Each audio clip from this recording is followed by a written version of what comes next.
kuko ariho ntacyo nzatinya ejo hanjye harashinganye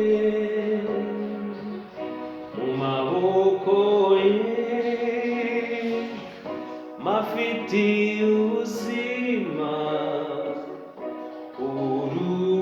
uruniteka ryose kuko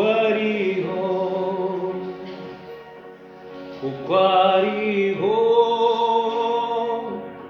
ntacyo nzatinya ejo hanjye harashinganye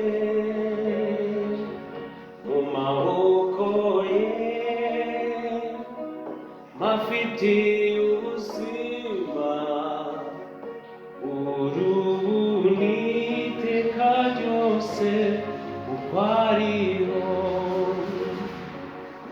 Because he lives, I can face tomorrow.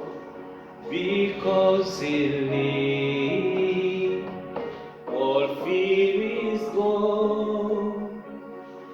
Because I know he holds the future. Oh.